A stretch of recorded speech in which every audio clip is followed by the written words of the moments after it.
And we are on the air, pre-showing. Pre-show. We're on the pre-show. Hi, everybody out there on the pre-show. Pre-show. That was the pre-show theme song. I don't know if you guys knew that. I think we should spend the extra money and get an actual pre-show theme song. If that's, because that was really bad. Well, obviously, but that's not the point. I think that's exactly the point.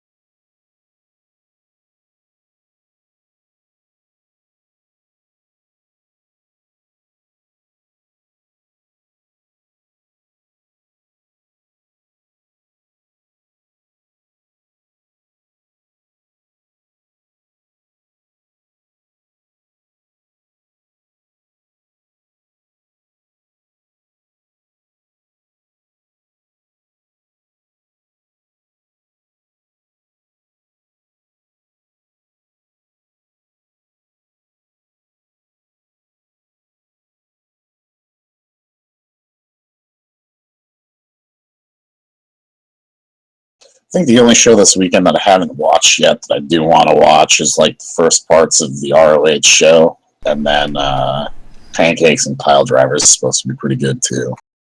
Yeah, I gotta see Pancakes and Pile Drivers and the rest of the show, of the ROH show. I just saw that ladder match, which was ridiculous, by the way. No one streamed it at all this weekend. Yeah, I have it. I think I put it on the playlist. If not, I can throw it on there. But yeah, nobody streamed it. It was hard. Like, I couldn't find it until a few days after this weekend. And we were going to watch it last night, but there was a whole bunch of other shit that came up in the playlist. And then by the time I got to it, it's like, the Ring of Honor show is like 3 fucking hours. And the Rev Pro show is like 2.5, and it's nothing but action. Right. And is probably a better show top to bottom.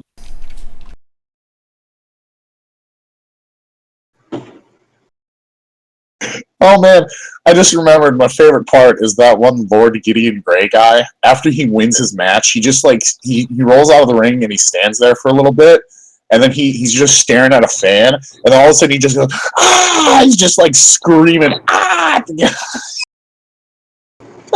so goofy, but it's perfect. By the way, his hard-fought match with Hornswoggle. Oh god, yes. That's what made it even better. That was a great match. Can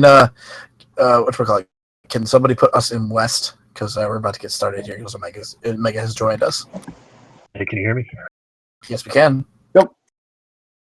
I think the other match of the weekend that nobody's talking about is the Hardys versus Phoenix and Pentagon. That was a pretty good match.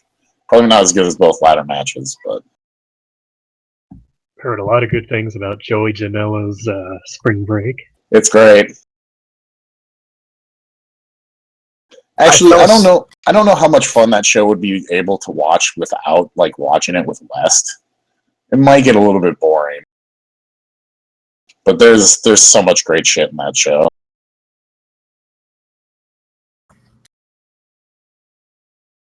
Doesn't Virgil do a run-in? Virgil and Earl Hebner runs in on a ref bump.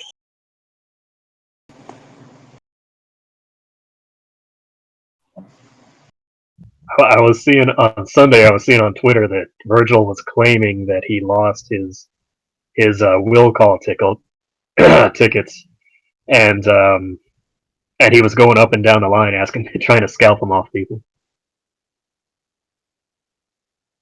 That's great. Bullshit or lots of bullshit? Well, of course it is.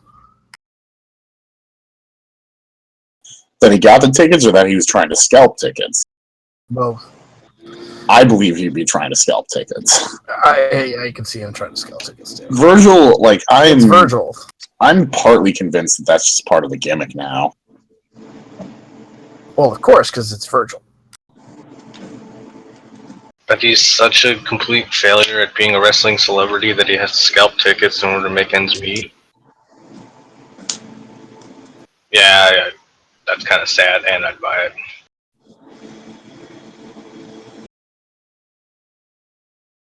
No, he wasn't trying to sell his own tickets. He was trying to buy tickets off of someone else. Oh, buy tickets.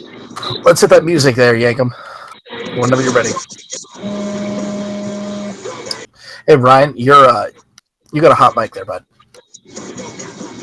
Ryan. Mute it.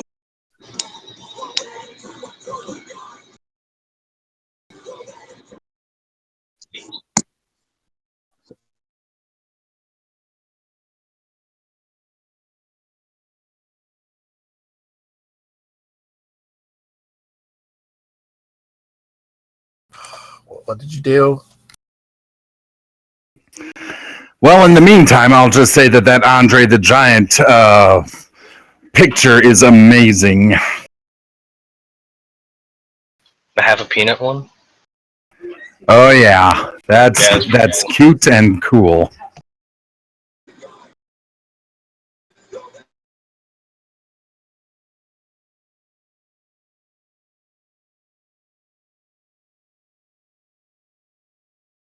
Please fix it.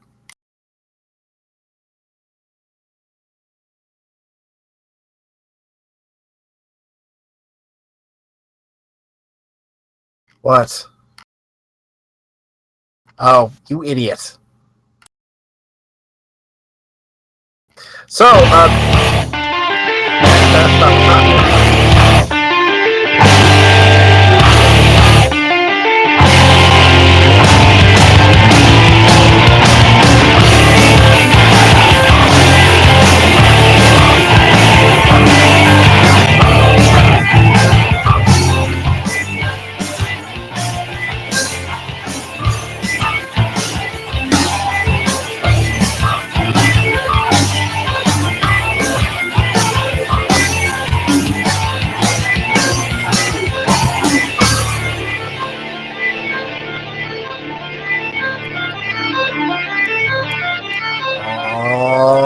oh, shit.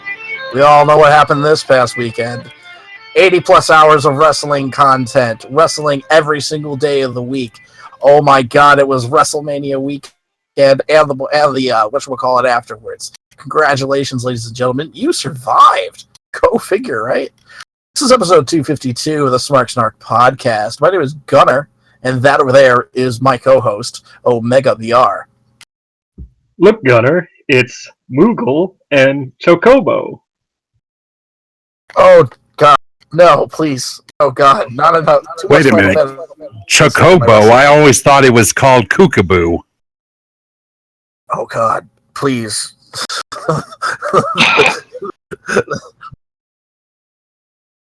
Xanax Pez dispensers, ladies and gentlemen. Xanax Pez dispensers. Those need to be a thing. Joining us this week also is our wonderful technical producer, the guy who spins the ones and twos, plays the music, and really fucks things up, usually. It's Jacob DDS.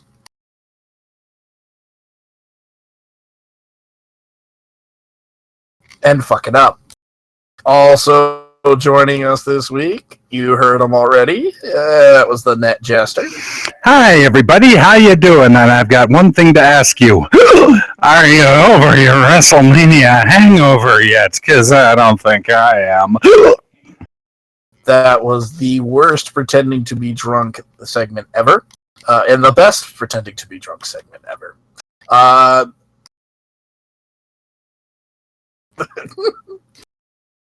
Also joining us this week is WFC Masters. I survived WrestleMania weekend, and all I got was this Bullet Club t-shirt. Weir's here. He's here, apparently, in spirit. Also is Vassar. I don't feel like I survived, but here I am. And I failed to mention that NetJester was the captain of this team. But the winners of Family Feud Wild Wild West Edition, the real dogs, Save Us Dog. Not just the winners, but the winners with exactly 200 points, which I'm pretty proud of. Yeah. Yeah, how did we pull that off? Which was an awesome moment. You guys should go back and watch that on demand. But yeah, my WrestleMania weekend ended a little bit early because I made like Evil Dink. Ate ass, left, and then died. Oh God! Why is that a thing? Oh Lord! Because it was amazing. Because it was the best part of that entire show. That's why it was a thing. Can someone explain to me why Jannetty did a Canadian Destroyer this weekend? That's just my question. Because he could.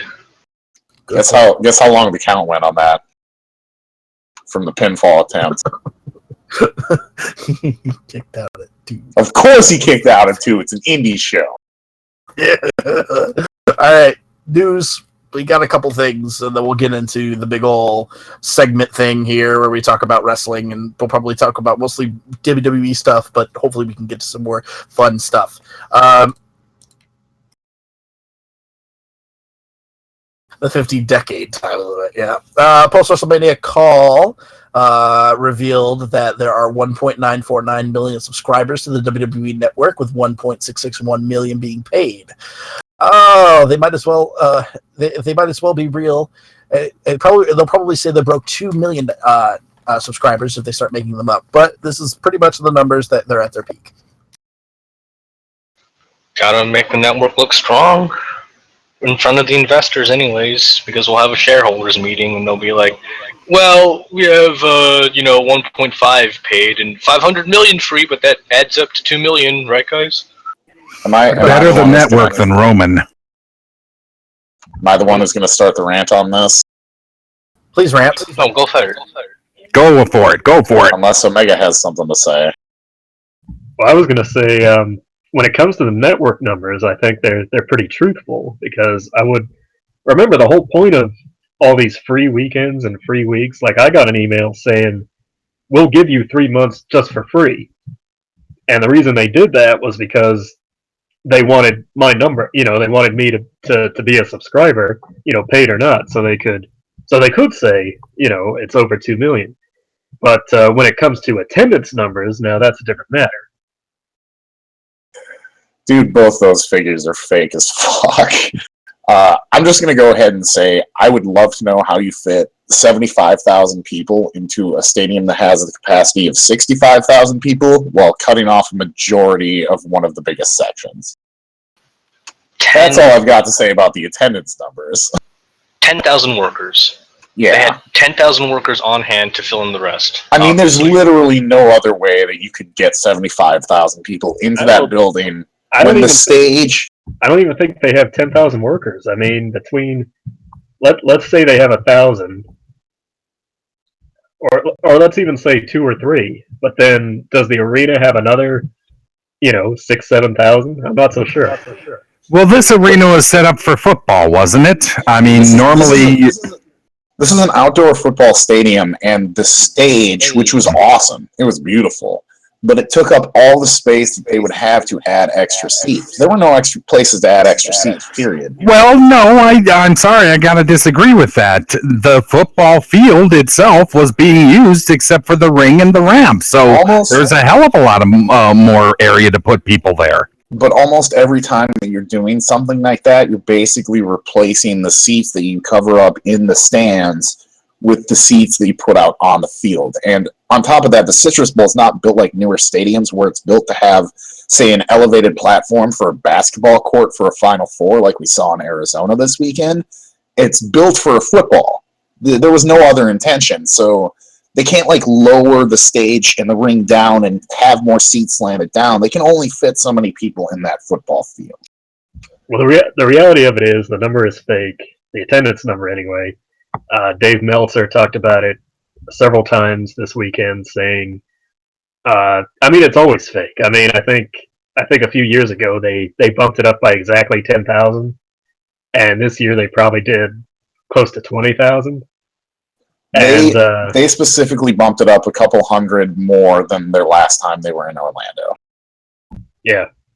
So he's basically saying I think somebody even asked him in the mailbag, why do they get away with this? And his answer was like, well, nobody calls them on it. Nobody they want to know the subscription numbers, but they don't really care about attendance and stuff. I mean, it's one of those things where, like, you can't really disprove it, even though you have capacity and things like that.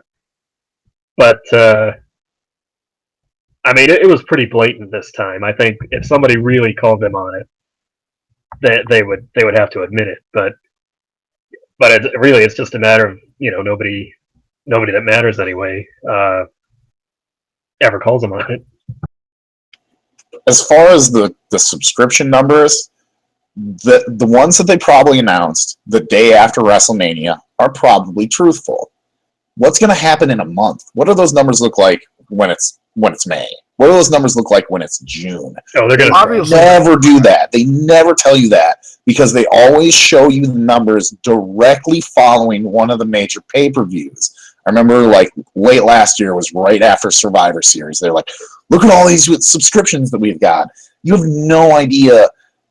Yeah, the 106 million might be paid, or the 1,600,000 might be paid, but are they paid for the month, or are they continued paid subscribers throughout the year? And they don't give you any of those numbers. They find the point when it's got the peak, and they say, look at how many subscribers we got. And it's bullshit. It's just, anyone with a brain can see through these numbers and how fake they are. Well, but they're just so widely accepted as truth, and it drives me nuts. The ultimate goal with this isn't, at this point anyway, isn't necessarily to get a ton of subscribers. It looks good when you say, hey, we have 2 million and we used to have 1.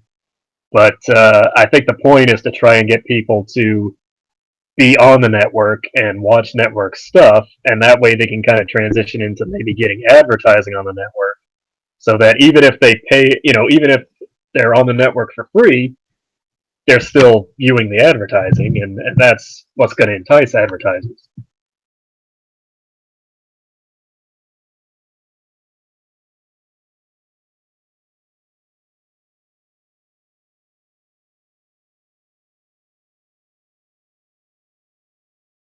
I think that's the ultimate goal. Yeah, I mean, I'm not saying. I mean, look at WrestleMania itself. They had WWE. They cut into matches for WWE stuff. They had ads for WrestleMania while you were watching the WrestleMania pre-show, which is obviously the point. But I mean, they do that all the time. Well, I mean, that's if this whole model took off in the first place, I mean, that's only natural. I mean, not necessarily the on-demand stuff. Maybe they would. I mean, hey, Hulu and Netflix. I mean, well, not Netflix really, but Hulu. Or like if you watch a show on a TV channel's website, like if I watch a show on Crackle or something, I mean, there are commercial breaks, just like even on YouTube, you can put in ad breaks, that little annoying yellow bar in the middle of the red to put up a banner ad or interrupt. And that actually brings up a good point of a model that they might need to look into, because there's a reality coming soon that they're just not going to get more subscribers. Like, you only sell so many WrestleMania pay-per-view buys. We're there. Yeah. We're pretty much there. I believe that this is the peak. I believe that anywhere between 1.6 and 1.8 is going to be your number of actual subscribers that you're actually going to get to pay. 2 million is completely a crapshoot. We were saying this 3 or 4 years ago, because this is exactly what we expected. And now it's, how can we squeeze more money out of this particular juggernaut, which we've actually created? So you make more programs like they have been. And that's good. I mean, who's looking forward to Michael Hayes, Jim Cornette, and who's the third guy? Jim Bischoff. Ross, maybe? Oh, Bischoff. Table for 3. I almost want to buy the WWE Network just for that particular special. Ooh, I didn't hear about that one. That ought to be juicy.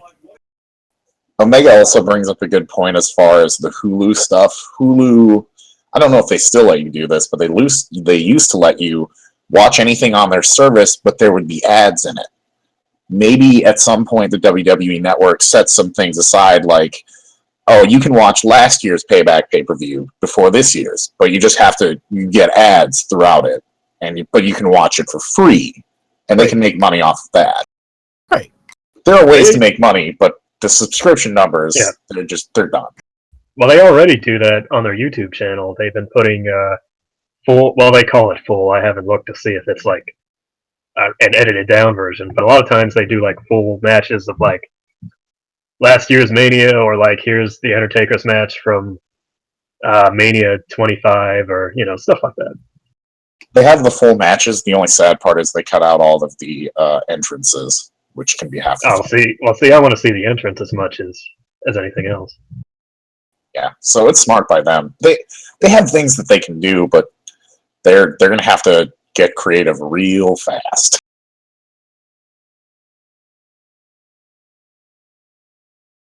Anyway, moving on. Mick Foley was not under contract with WWE while general manager and is no longer employed by the company. His ship replacement is on April 19th. We wish you well, Mr. Foley. He wouldn't do this, but can you imagine if he had like shown up on Impact during that whole I forget what date it was, but when they decided that Dixie was gone and the new regime and all that stuff. God, that would have been horrible. Fucking disastrous. Moving on.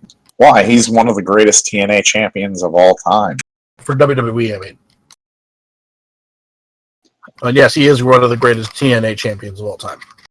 TNA champions. Kappa. Superstar shakeup rumors. Although it was initially planned that Roman Reigns moved to SmackDown Live, he won't be doing so now and will stay on Raw. Meanwhile, AJ Styles is planning to move over to Raw. For tag teams, New Day is going to be switching over to SmackDown and will likely be getting the SmackDown. Let's see here.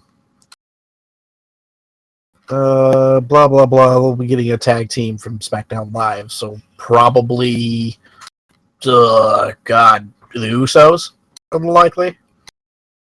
And then they're going to do a Charlotte Alexa Bliss switch, which I think is perfect. I am not looking forward to that switch. I have a very real concern that Charlotte's presence in the SmackDown division is going to drag that entire fucking division down because they just keep shoving her down our throats. There's a chance that she has a really good feud with Naomi and puts Naomi over and then goes on to have, like, I don't know, a long feud with Becky or something. But if she comes over and wins the fucking title, just. But she's historic, bro. Oh, God. We just got done with all that BS, and now I gotta start it again. So, okay, get ready for this. Charlotte versus Natty. It's going to be a summer pay-per-view. That's the other reason why I don't buy this rumor, is because Charlotte has faced Becky and Natty pretty extensively. I'm sure she's had a match or two with Naomi, the current champion. The only person on SmackDown she really hasn't faced is Alexa. So why would you move them, just switch them? It doesn't... I mean, I understand with the booking on Raw and everything, but it's kind of weird.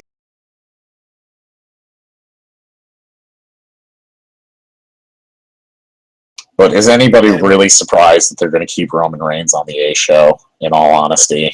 No, of course not.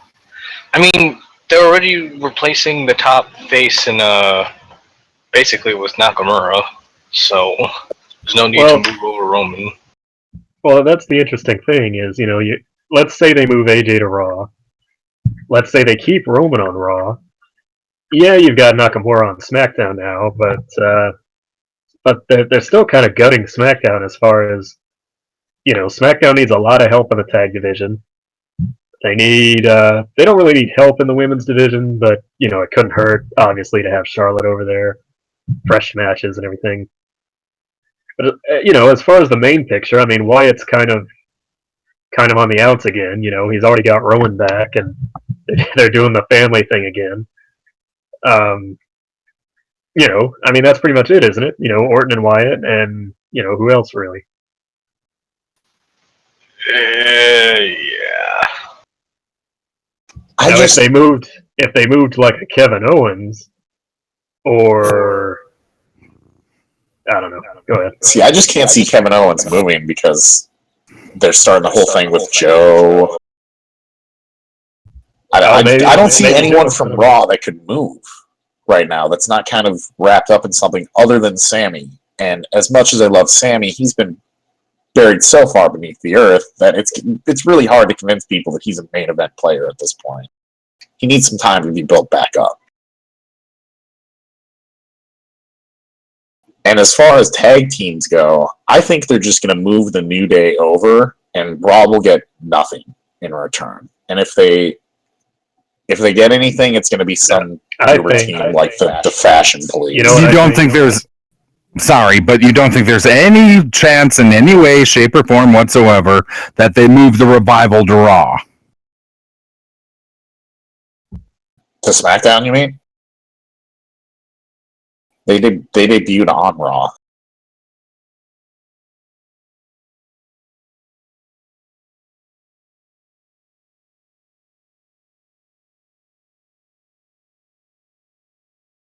Yes, we know. All right, let's move on. 15 minutes. I was going to say, American... 15 minutes for this? Good luck. Well, probably 15 minutes for each. Minutes, but Kurt Angle's going to want American Alpha on Raw. How about that? I agree. That'd be awesome. Give them a reason to actually lose the belts.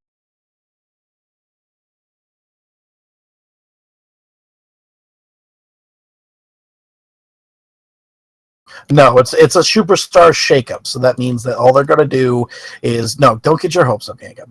All they're going to do is they're going to draft like 5 people or 6 people, one way and the other, from each brand, and then it's going to make it quote unquote fresh.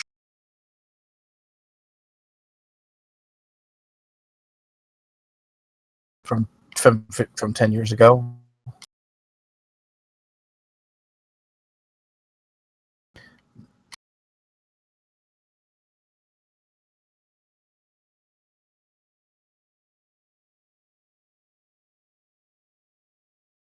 Well, the thing of it is, Jacob, there's only 2 entities. It's not like an NFL draft where there's 32 teams. So, right. So, if I say I'm going to trade you my pick for this guy, why don't I just trade you this guy?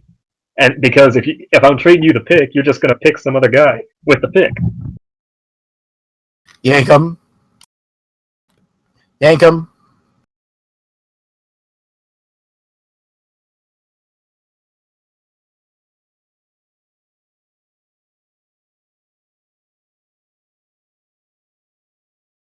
Correct. And he's technical director. He controls the buttons, so let him spout.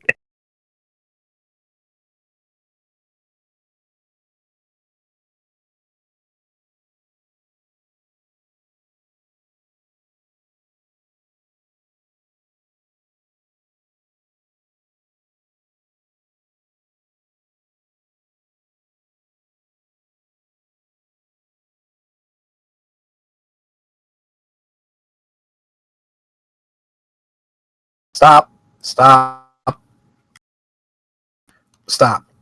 Okay, let me just point out how complicated and ridiculous that was, because it hurt my brain just listening to it. I'm not saying that you're... Well, no, I'm not saying...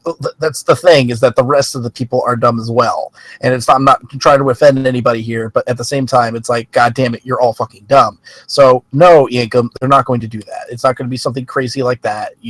This isn't fucking, some ridiculous, NFL draft.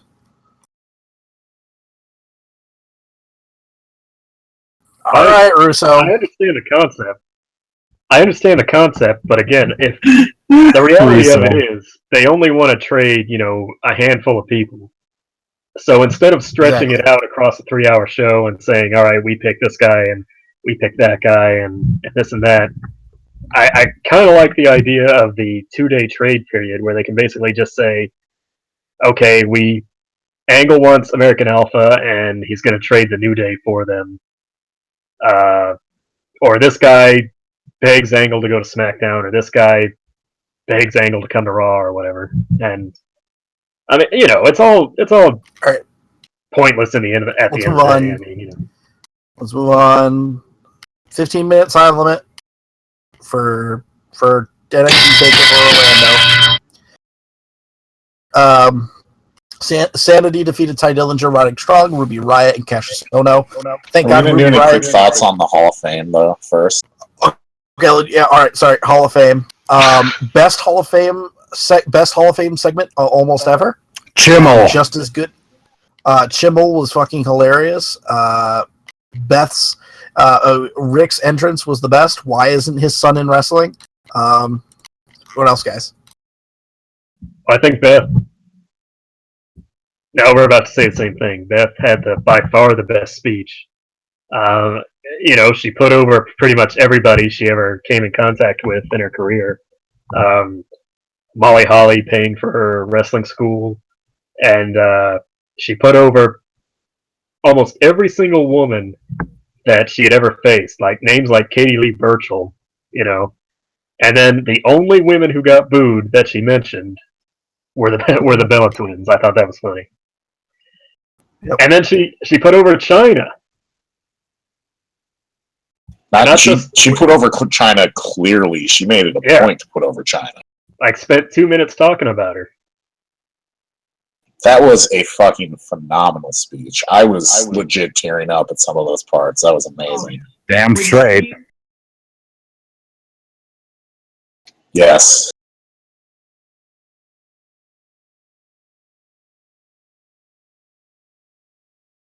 The thing that actually got me the most was the end of the Rock and Roll Express speech.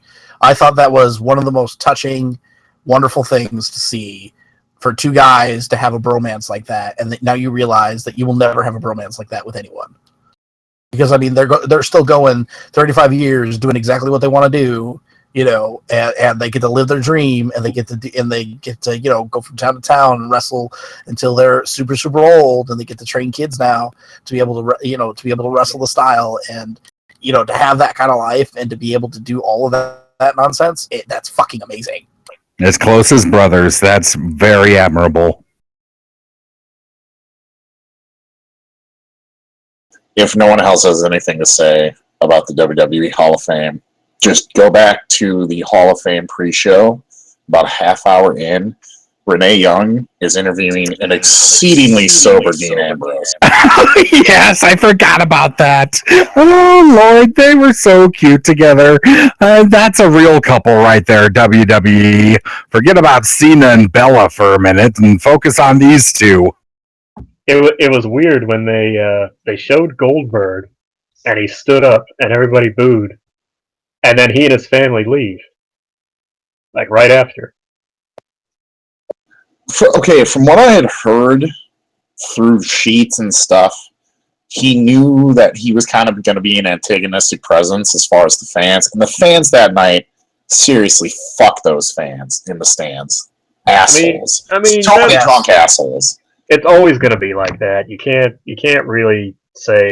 Yeah, I get it, but at the same time, it's like there are 100 other events at WrestleMania where you can go and get drunk and watch wrestling and scream stupid shit at people. Like, there's some of it that's acceptable, but there was points where it was crossing the line too. Well, it's not like anybody's gonna fault them for booing Roman Reigns when he came on screen. No, I'm just saying more like the yelling at the people while they're giving the speeches. Oh, yeah. I feel really bad for Eric LeGrand because that was not his audience. If it was the ESPYs, it would have been different. No one in the WWE or no wrestling fans know who he is. He's a sports guy. It was just, yeah. Well, you mentioned him. I actually liked his speech because he was speaking as a fan himself, and he brought up just random moments that you just wouldn't know if you weren't a fan. You can't just go back and that moment when, what was he talking about? I think, what was it, Kane and X-Pac or something? And that's something that is never going to be on the front page of WWE.com or anything. Is like, I remember this, and so I can't remember what he said, but I liked what he said as far as bringing up those various moments. And he's not he's a young guy too. He's probably younger than me, and those Attitude Era moments and stuff like that. So I thought that was nice as far as this isn't just a charity award where we just give it to somebody who has some loose tie to WWE, like maybe he was backstage a couple of times. You know what I mean? Probably the best Hall of Fame in forever, though. Yeah, one of the Very best long Hall of time. Fame. One of the best Hall of Fame. The ceremonies in a very, very long time. All right, moving on. WrestleMania 33. Or excuse me, NXT Takeover. Sanity defeated Ty Dillinger, Roderick Strong, Ruby Riott, and Cassius Ohno. Cassius replaced No Way Jose after he was jumped by Sanity earlier in the day. What do we call it? Shitty Little Boots, looking good. Ty's looking better. Ruby, I want to see Ruby and what's the chicken? Sanity? Nikki Cross. Those two can fight forever. Oh, hell yeah. I want to see them in a singles match on the very next episode of NXT. Now, admittedly, I've never seen Ruby Riott in her indie days, but she was incredibly impressive, and hell no, she's not afraid to go, and she might even be quote-unquote kayfabe crazier than Cross, which would make for a hell of a good match, even a hardcore match. I think they're going to go with... Yeah, the next takeover's actually been announced. It's Takeover Chicago this May, the night before Backlash. So that's pretty close already.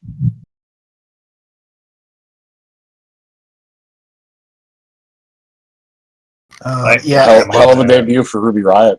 Yep, exactly. Good showing for her and Cassius. So good news. Big Damo having a good weekend. What do they call him in NXT? I keep forgetting. Killian Dane. Killian Dane. Bane or Dane? Dane. Okay, Killian Dane. Or is he meant Payback.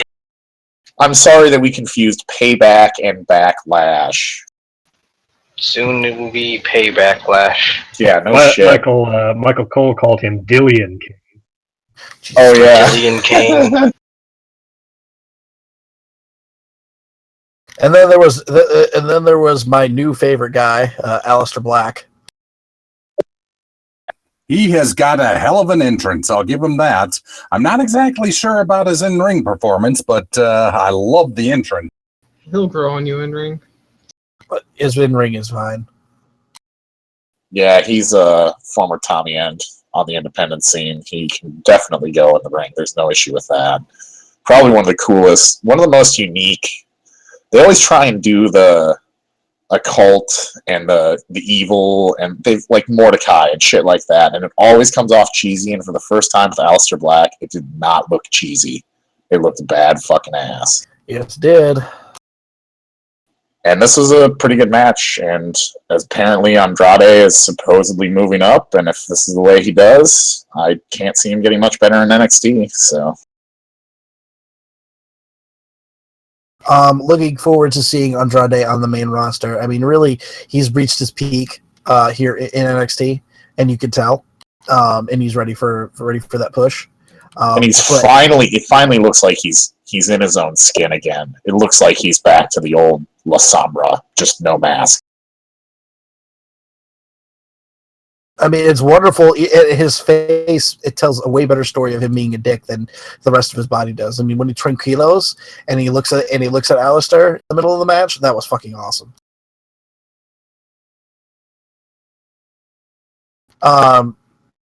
Moving on. Authors of Pain retain the NXT tag titles against DIY and the Revival. I told you this tag match was going to be amazing. This one was pretty great. I would say it was even better than Rude and Nakamura. It's on par. Best show, or best match of the show, at least.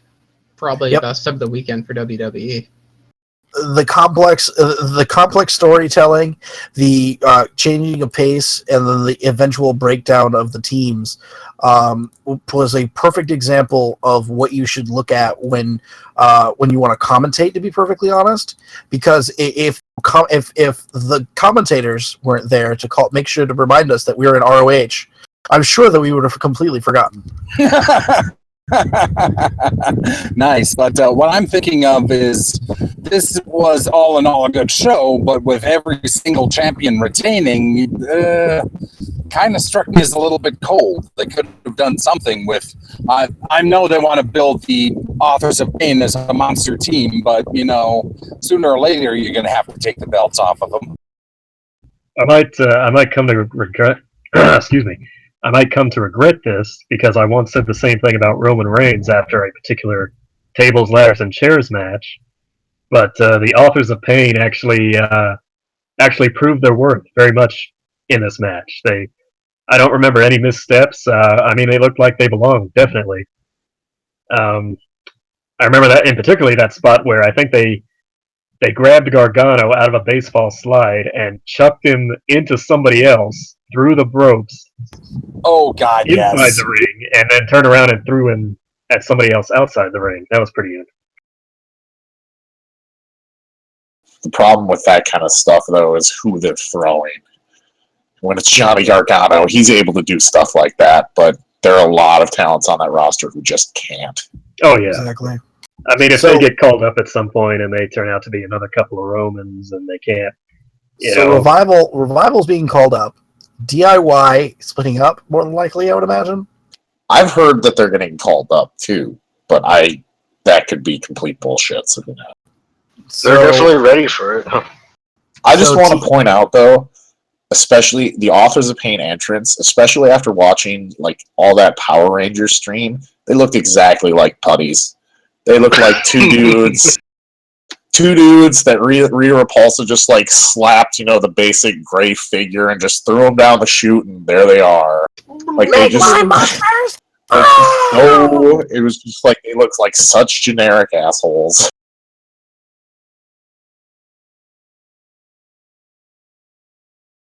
Asuka kicks the fuck out of Ember Moon. Loving it. Good match, too. I liked it.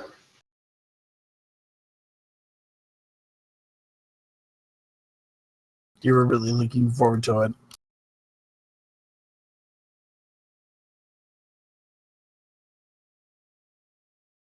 Now, did I call it or what about Asuka doing a heel move at the end? Yep, you called it completely. I was like, oh, there's Omega. Now this match was like, I think it was 12 minutes, and we'll get to it once we get into the WrestleMania card. But it was undoubtedly the best women's match of the weekend. I mean, what they accomplished in 10, 11, 12 minutes. It was fast paced. It was hard hitting. It was. I mean, they look like when you talk about the women not being models into wrestlers anymore. I mean, this is what you're talking about. This was a fantastic wrestling match. I loved this match. I thought it was better than the tag match, although I know I am in the minority with this one. But it held up so well because it was a completely different style. A tag match was like 1,000 spots, 1,000 miles an hour. And then Asuka and Asuka and Ember Moon just went out there and beat the fuck out of each other. Just hard hitting, slow, kind of working body parts and stuff. It was just we're sitting here great match. And I mean Shibata Ishii shit, going on. Yeah. And that's the best part about it, is because they can do that because they're these girls. And it was the perfect follow-up to that tag match, which was great, but it was super, super fast and just tons of shit, and then it slowed down and it was still good. Great stuff. And plus, it's obvious they're going to do Asuka Ember Moon in the future, and Asuka is going to be the heel. Like, it's set up so beautifully. It's like, my, how much a year's changed, And then, all right, moving on. The main event, basically Shinsuke's swan song. How wonderful was Bobby Roode's entrance there? I was surprised. Even WrestleMania itself, there really weren't that many special entrances. I mean, at least in terms of them being, not just the big grand stage and everything. I mean, like Rude. But Baron Corbin's entrance was fucking special. What are you talking about, Omega BR?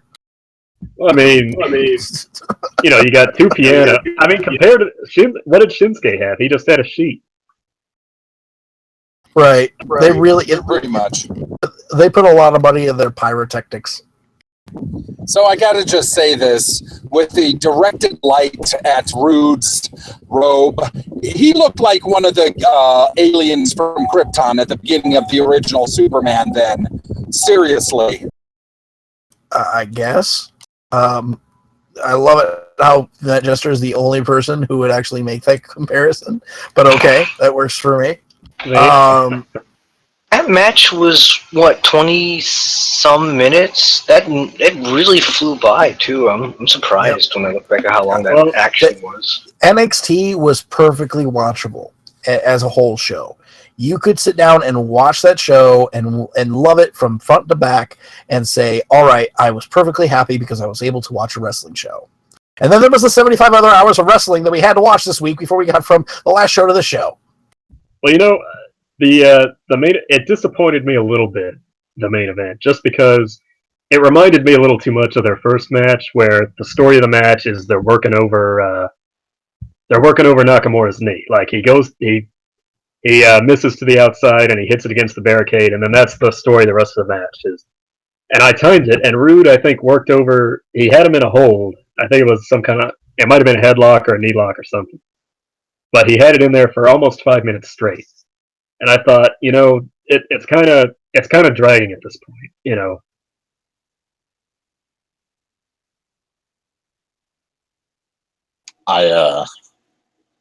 This is a great match. I don't think it was as good as their last match at TakeOver Toronto. Or wait, that wasn't Toronto.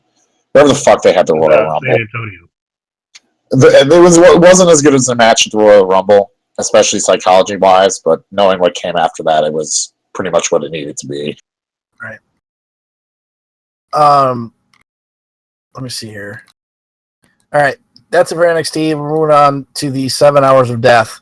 Now, who's ready for the literal longest wrestling card of the entire that has ever existed ever in America?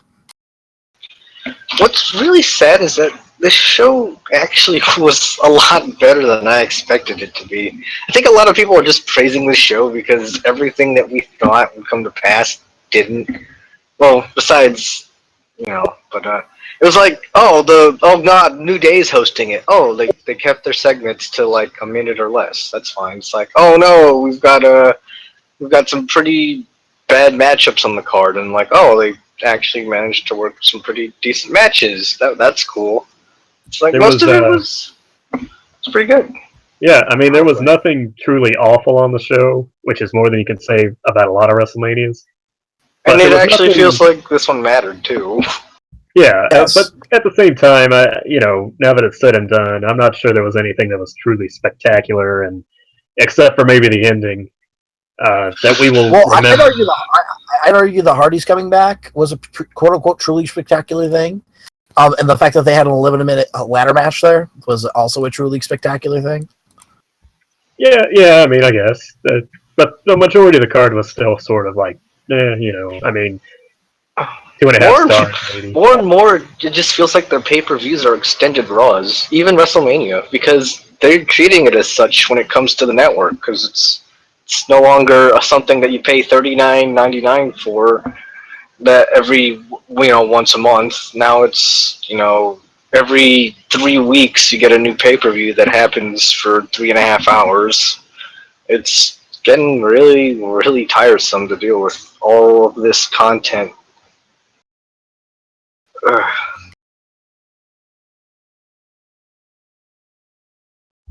Let's dive into it. Speaking of time, the first match on the pre-show started with 85 minutes until the actual main show started. So just to give it some perspective, and that was the cruiserweight match, of course, and it was a good cruiserweight match, but it wasn't WrestleMania good. I don't think. It was just disagree. I think that it was WrestleMania good. I think that, quite honestly, it was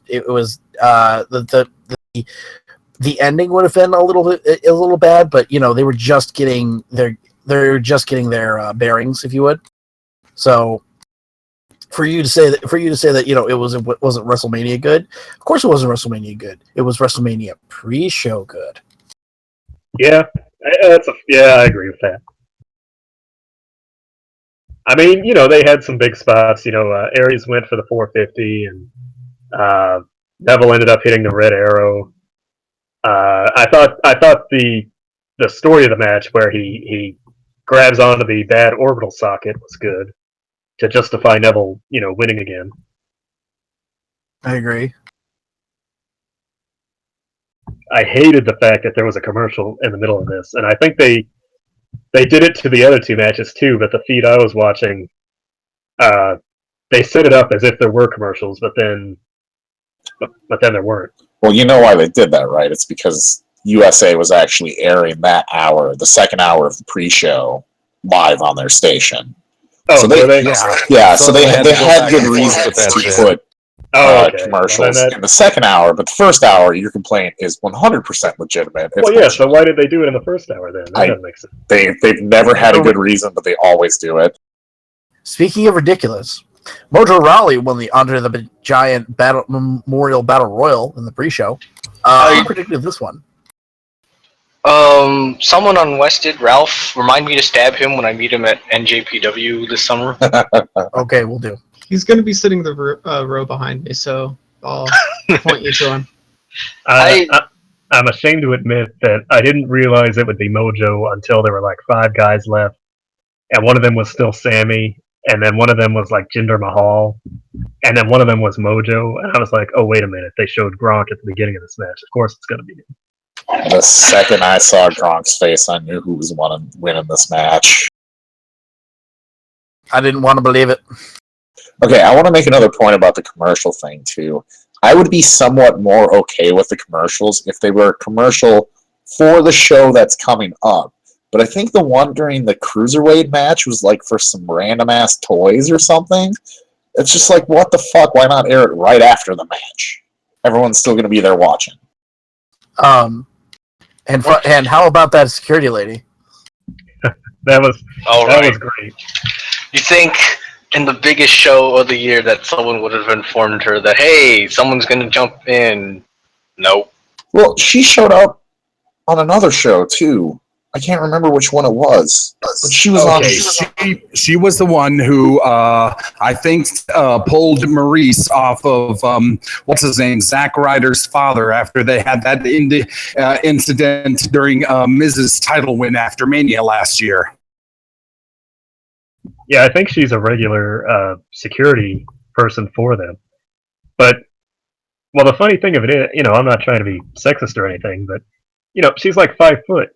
I mean, how, and she's like there at ringside, like, let's say he was just a fan trying to get in. How is she going to stop it? How the fuck are most human beings going to stop Gronk, who is like 6'6", 280 pounds of pure muscle? I mean, granted, but still, I mean, she, well, maybe it's... It did look ridiculous, though. Maybe it's the idea that, people are going to be less willing to, fight off a woman, shove a woman out of the way, like, you know what I mean? Yes.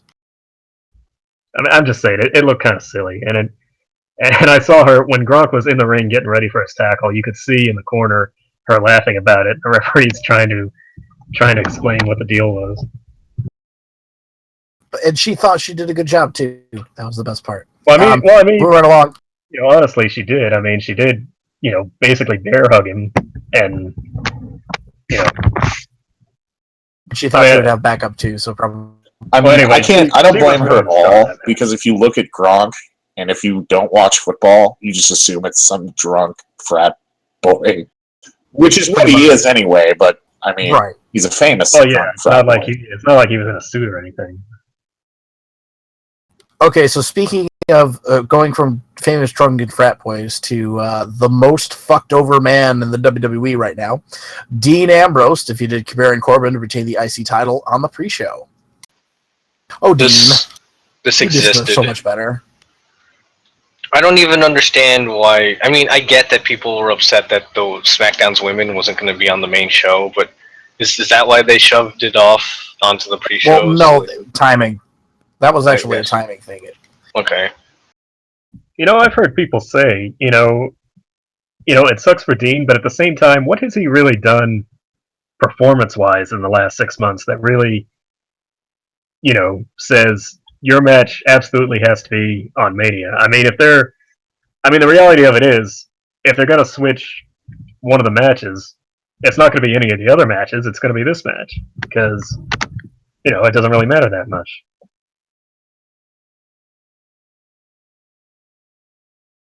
I like how people were calling that Nakamura was going to debut the next night and then take the title from him. Or, debut on SmackDown and take the title from him.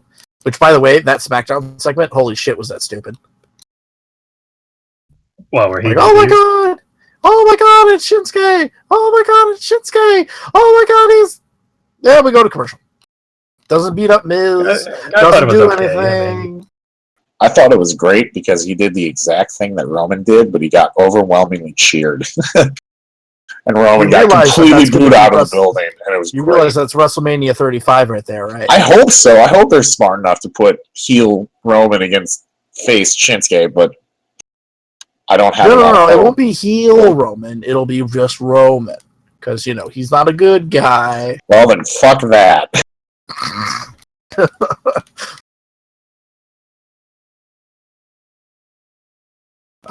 Because it's Vince. I don't know, but hey, here's a McMahon who isn't selfish. God forbid. AJ Styles defeated Shane McMahon. Holy shit, Shane did the job. Said, I called it. I called it. This was going to be the dark horse match of the night, and I was right. Well, I mean, to be fair, if they had kept it a straight up wrestling match, it probably would not have been. But it was better than it had any right to be. If you ignore the fact that Shane is basically not selling one of the best wrestlers in the world, beating him up, it was I mean both... This is whatchamacallit, AJ's broomstick match. Yeah. I mean, Shane did a shooting star. That was that was pretty Jesus good. Christ. Yeah, but y'all understand what I say when I say that? Yeah. I feel like this match was way overrated. Explain it for everyone else. Okay, so there's a story, a myth, if you would, in wrestling, where if Ric Flair, I believe, said this, or was is attached to this rumor. So basically, if you hold if you can have a match in the ring with a broom, you're a great wrestler. And Shane McMahon was the broom in this particular instance, because Shane McMahon is nowhere near a great wrestler. He is a good worker, don't get me wrong, but he is not a great wrestler. Well, it's kind of like Kenny Omega having one with a blow-up doll. Or how about Brian Pillman and the pencil? Some classics. Okay. Yep. I think a lot, and by the way, this was Meltzer's highest rated match on the card. He gave this 4 stars. Nothing else got 4. Wow. Come on. I think, honestly, the reason for it is it exceeded expectations. I mean, who would have said, at any point that this was going to be, I mean, sure, it might be Dark Horse, but, one of the better matches. I mean, just in terms of AJ finding a way to keep pace with Shane and not look totally stupid, and then they bring in the stuff, the coast to coasts and everything. I mean, it was put together very well. Yeah, I liked it a lot. I love watching AJ wrestle, and I hope he will continue to have a great career here in WWE. Oh, after this match, he's got a job for a long ass time. Basically. All right, moving on. New Day introduced WrestleMania, and then KO defeated Chris Jericho to win the U.S. title. This was okay. This was good. I thought it was funny. Jericho had that big inflatable list that was on camera for maybe 2 minutes, and then they're going to put in the warehouse, never to be used again. Right, exactly. But I like this. Like you mentioned the whole. It didn't feel like a lot of these entrances were very WrestleMania-y. I think this Jericho one was the most quote unquote WrestleMania of all the entrances. You had the giant inflatable list. You had special Titantron. The list scrolled out, and you could read all the names on the stage. Like, he got his own little thing, and it was probably my favorite of the show. Were there names on the stage? I didn't even notice that. Yep. There was a whole list that scrolled out. It was the ramp, is what I mean. The ramp on the way down. Okay. How they use the ramp really well for all these entrances, and for Jericho, they had the list scroll down and reveal all these names that is on there. It's pretty funny. I mean, when you have such a giant ramp, I mean, I guess that is sort of that is your entrance piece, really. You know, you can't stay on the stage and showboat for more than like a second before you have to go down that thing. But 80 yards of ramp. By the way, I'm well, I'll get to that later, but he had the LED scarf too. That's what I was distracted by. Greatest scarf of all time. It was a great scarf. The match itself was good, but I don't know. It felt like it was missing something. It felt like good, but not great. Yeah, I mean, it felt like, you know, I'm always a big proponent of, like, you know, you should have your best match at Mania. It should, even if it ends feuds rather than starts them. But this felt like a match. Yep. This felt like the first match of like 2 or 3. You know, this felt like, and to tend to get further upon that point, everybody felt like they brought their A game tonight. I mean, and their A game is a B+ game. Be perfectly honest, for the majority of these people that we're talking about. Well, some of it, and that's no offense to them. Right, exactly. Mojo. You know, and I'm perfectly fine. I'm perfectly fine with all of that. Oh yeah, this is the next match too. I'm perfectly fine with that. But you know, we don't. You can't have the best WrestleMania, but we can always have a good WrestleMania. So. Moving on, because we have to keep going. Bayley defeated Charlotte, Sasha Banks, and Nia Jax to retain the Raw Women's title. Thank fucking God, on the card. Nia Jax. Worst match on the card. I'm so very happy I went to go get food during this match. Nia Jax did not need to be in this match whatsoever, and she ruined the whole fucking thing. That's a huge bitch. And they got her out. Really they got her out fast, and she did a couple things I think were pretty cool. I like when she did the whole double suplex. Threw off the whole. In my opinion, it threw off the whole je ne sais quoi of the match. You know what I'm saying? Like it threw off the match completely. In my opinion, the other 3 girls could not counter her weight, and I'm not saying that to be derogatory here. I'm just saying that because. Well, listen. Here's the thing. It lasted exactly 2 seconds less than the Asuka Ember Moon match at TakeOver. You know, both clocked in just over 12 minutes.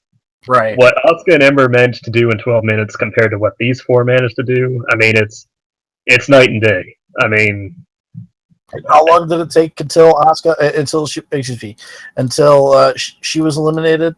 Nia. What? So, anywhere between halfway, 1/4 and 1/2 something like that. Yeah.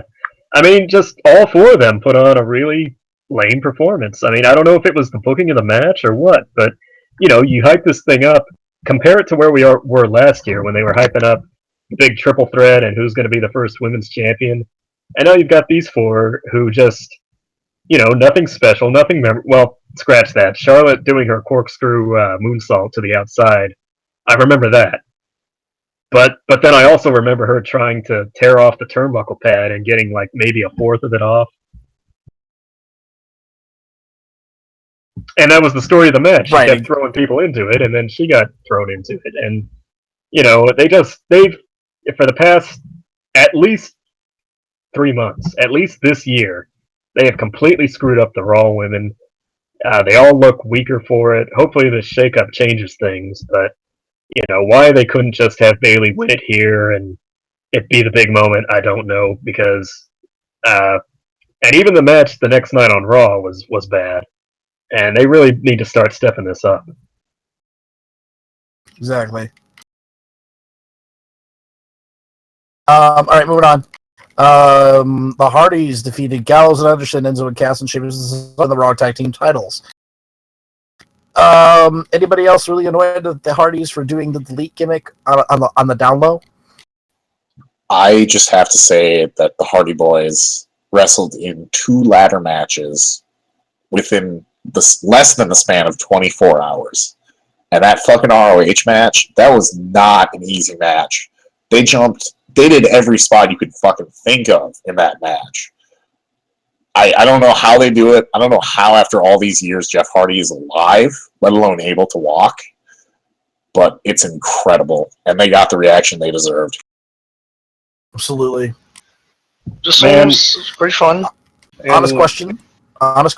Who thought here when they came out that that it was going to put New Day and then put themselves in the match? I was afraid it was going to be New Day. Yeah. I thought it was possible, but I really thought at that point it was going to be the Hardys. I mean, how could it not be?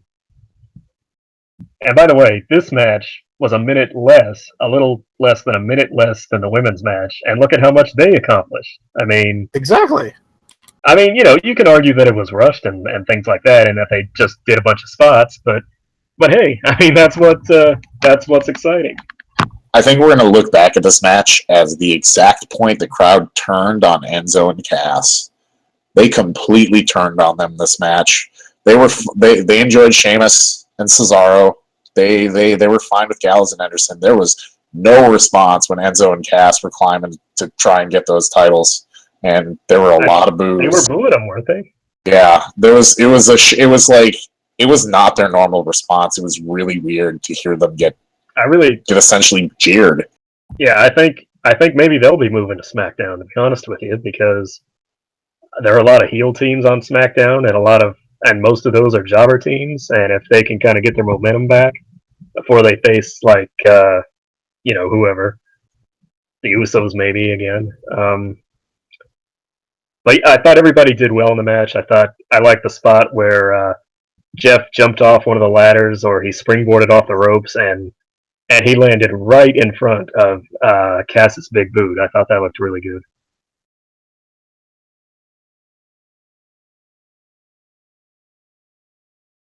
I agree. All right, moving on. John Cena and Nikki Bella defeated the Miz and Maurice with the longest run to the ring ever. So earlier when I said worst match of the card for the women's match, I was really joking. But then you agreed, so I went along with it.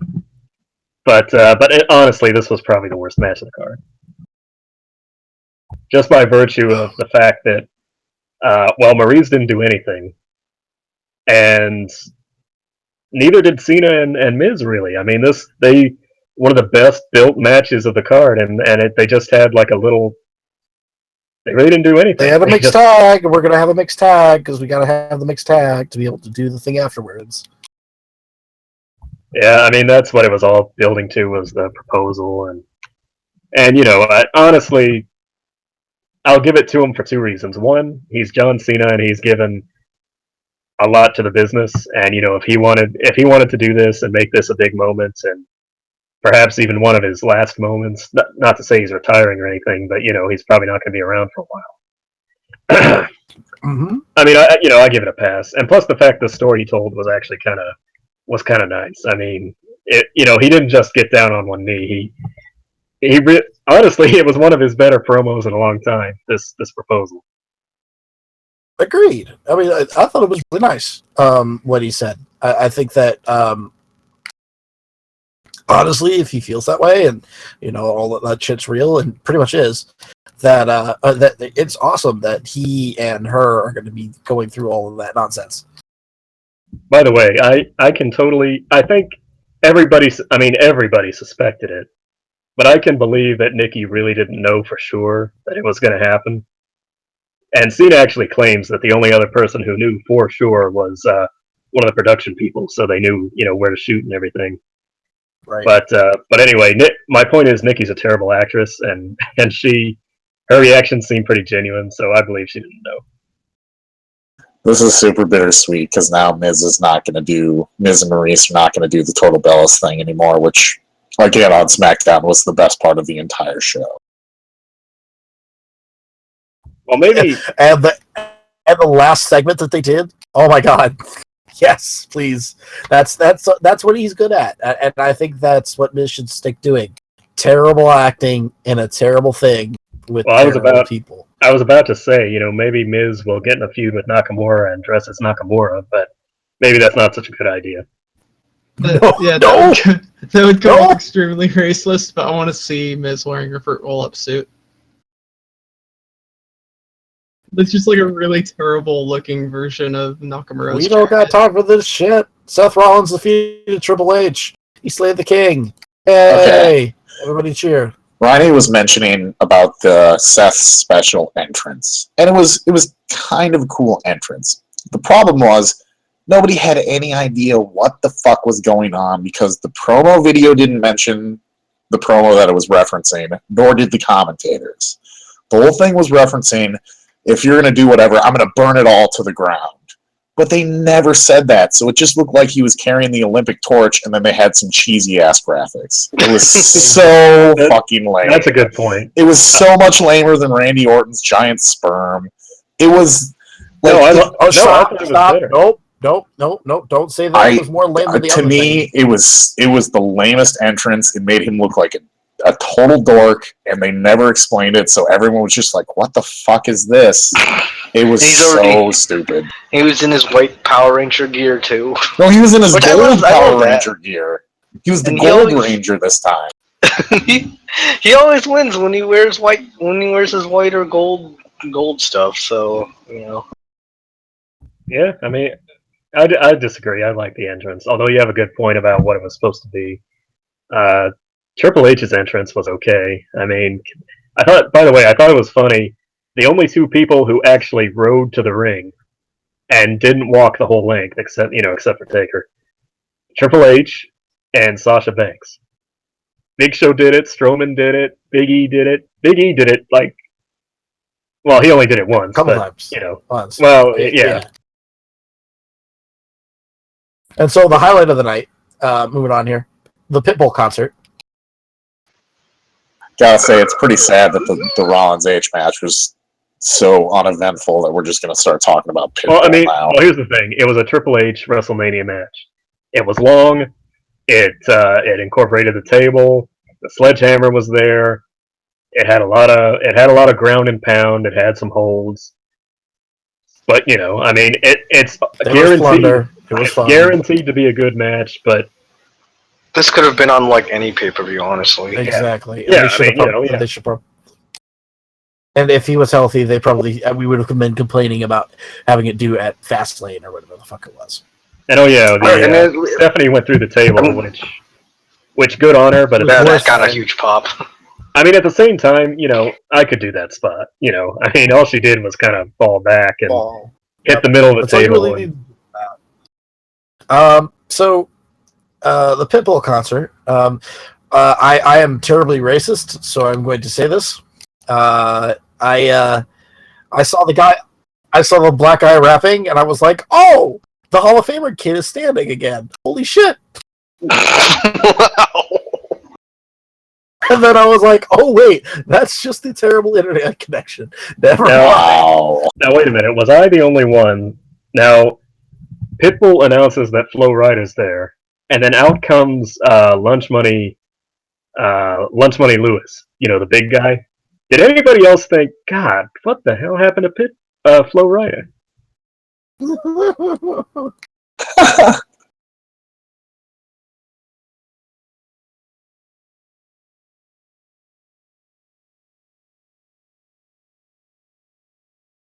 Fake Flo Rida. Fake Flo Rida.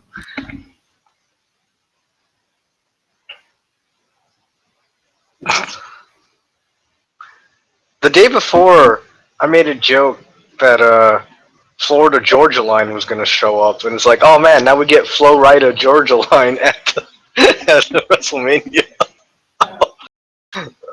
No, and then it would be, and then Alabama would show up too. This totally needed to happen on the main show. They couldn't have given any of these matches, especially the women's matches, more time.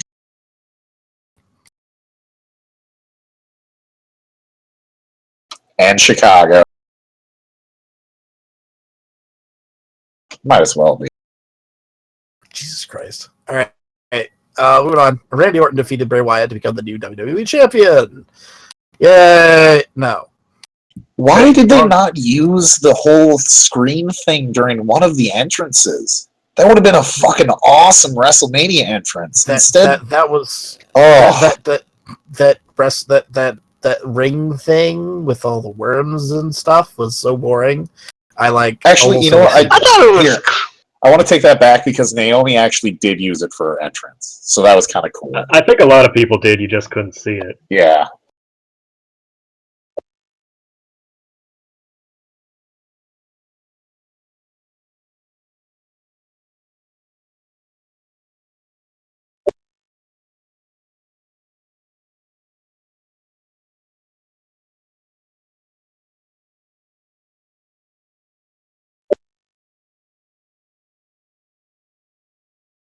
Well, here's the thing. Almost everybody hated that. I actually liked it, but I liked it the first time, and then when they kept doing it, I was like, okay, it's a little much now. Now they're just like, it's almost like it felt like a SmackDown versus Raw stupid gimmick thing.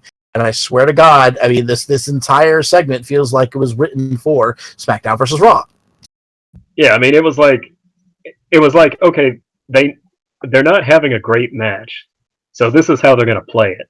And the problem with that is kind of what I say all along about Wyatt, which is, he's a good talker and everything, but he needs to be doing more of the supernatural stuff and more of the storytelling stuff instead of just all the gibberish and the smoke and mirrors. And then he goes out and he loses, and then big deal. Okay. I'm going to explain the problem with this match very simply. I was fine with this match. I was fine with the goofiness and everything until the end of it, which was out of nowhere, and there was no build. It was literally an RKO out of nowhere. Yeah. But instead of doing the obvious thing, like once they started showing the second and the third one, like there's only two ways this match can end. Either he shows the fourth one, it's so disturbing that Orton starts like freaking out a little bit, and then he hits him with Sister Abigail, or he tries to show the fourth one, and it's the snake, and Randy hits the RKO out of nowhere after that. Oh yeah, I mean, they built up to a logical finish, and then said, fuck you guys, and then just gave us shit. Well, that's the other thing, is that when they do these dumb things, then they don't do them all the way. I mean, that's the logical conclusion to this match. If it would have been that, I would have loved it. I would have thought it was one of the most unique things I've seen in a long time, but it just is a shitty version of Fear Factor now. It's stupid. And the best meme in a long time. Hey, by the way, think about all the things they did to lead up to this match. They had Orton win the Royal Rumble. They took the title off of AJ onto Cena so he could lose it to Wyatt at Elimination Chamber. They split up the Wyatt family. They ousted Luke Harper. They had Orton beat AJ to regain the opportunity. And then they had a 10-minute match where Orton's sitting there in front of a screen projected full of worms and stuff. If you think about all those visuals as the slow disintegration of Bray Wyatt's career during that match, then it makes sense, I guess. Or something like that. Yeah, I could see where you would say that. I mean, again, I'm talking about his literal career. I mean, they might as well just fire the fucking guy. Yeah. He'll never be a top guy again. They took the belt off him right away just to give it to someone who didn't need it. Well, do you really think that they're going to swagger the fuck out of him? I think he's in a good position. I mean, the thing of it is, if you're a main event jobber, you're still a jobber, but you're still in the main event. And plus the fact, this, to give them the slightest benefit of the doubt, I think this is another match where they were like, okay, this is the first match out of like 2 or 3. All right, moving on. Brock Lesnar defeated Goldberg to become the new Universal Champion. Exactly what we expected in this match. This match was perfect. I was expecting this to suck, but no, they figured it out. They just did a less than 5-minute match where both of them looked like monsters. It was pretty cool. Taker's entrance, longer than this match. Right. But again, it was perfect. I mean, it was everything it should have been. I mean, Goldberg doing his bumps. I love the start where Lesnar gets him in the suplexes and then just gets smacked on the side by the spear. They do the barricade spot, which actually they hadn't done in a while, so it was actually kind of welcome. And then Lesnar just dominated him with the suplexes, and it was over. I mean, it was great. I don't know whoever said that's going to be about 5 minutes last week, but they were dead on. I think I said like 5 to 10. Yeah. But hey, I mean, compare this to WrestleMania 20. I mean,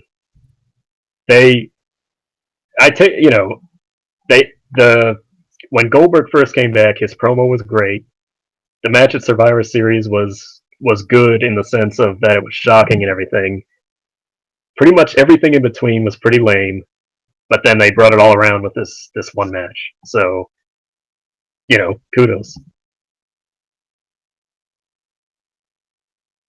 All right, let's move on here. SmackDown Women's Piss Break next.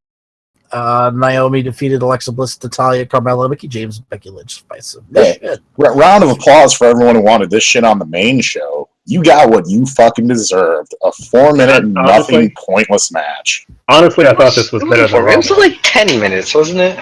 Okay, so stop right there. Not exactly. Everybody, it wasn't. People wanted it. It was timing, and Meltzer said so.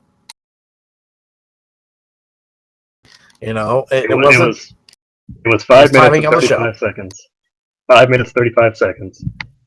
Obviously, they got time cut, which is what I kind of said when they moved it to the main card. But I like this better than the Raw match for a lot of the same reasons. The fact that it was 5 minutes, but everybody did their spots. Everybody kind of got their finishers and stuff in. It was fast paced. It was exciting. And they all, tried the best. I mean, it was more exciting to me than the Raw match because again, I mean, that's the story of the match. Just put the title back on Naomi, let everybody get a spot in, and that's all it needed to be. I don't know if I cut out there, but everybody got their spot. It was what it needed to be, basically. Right. I mean, I want to say after that, I like all of these girls, like all these women. They're all great talents. I just think they lost the plan that was originally clearly the plan, which was Naomi beating Alexa in a one-on-one match. They went out there and had a clusterfuck when they might have gotten a decent shot of having an okay match on the pre-show. I understand why it's important to be on the main card, but it was just sad. Nobody cared. It was just really sad. Well, I'll say this. I would rather see Naomi's entrance now in the light than in the pre-show when it was sunny. Yeah, that is true. In fact, part of me, somebody argued that's even why they moved it, because obviously this match was a showcase for Naomi, so, I mean, I don't think so, but, I mean, hell, if that's the case, I'm 100% behind it, because Naomi's awesome, but it was just like, the whole drama, it's bullshit. I don't know. Well, speaking of bullshit, at least we could put this in the rear view. Excuse me, she calls it the rear view.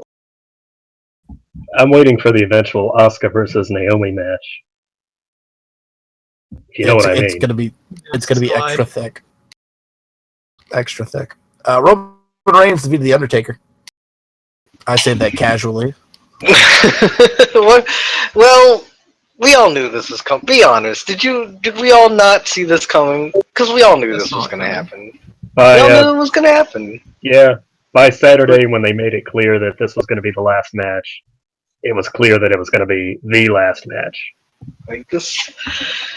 What's really frustrating about this is that I did not really like this match, but that's just because of the ending. But they had a well-paced match. They did fine. I did notice more than a couple spots where one or the other one messed up, and that did not help. But I don't know. It's really frustrating because this could be it. This is really possibly it for real, 100%. Even though they haven't announced it, and I still have a feeling that they haven't announced it because they might drag him in for one last match again. But You know, I really hope this is Until- it, and they keep it that way. Until he officially publicly says it, it's not the end. I mean, and even if he did, it might not be the end. I mean, Yeah, even if he did retire after he gets his surgery, if he wants to come back, nobody's going to stop him. But I hate this. This is the one thing I hate so much about wrestling. Is every time we have an emotional send off, we have to tell them, "Oh, it'll be the last time for real that they'll wrestle. We'll never see them again." And what happens a year, 2 years down the road? They wrestle somewhere else, or they wrestle again, and it ruins it. Here's the thing, too: is let's say this is his last match. He's obviously old. He's obviously broken down. He couldn't do some of his spots.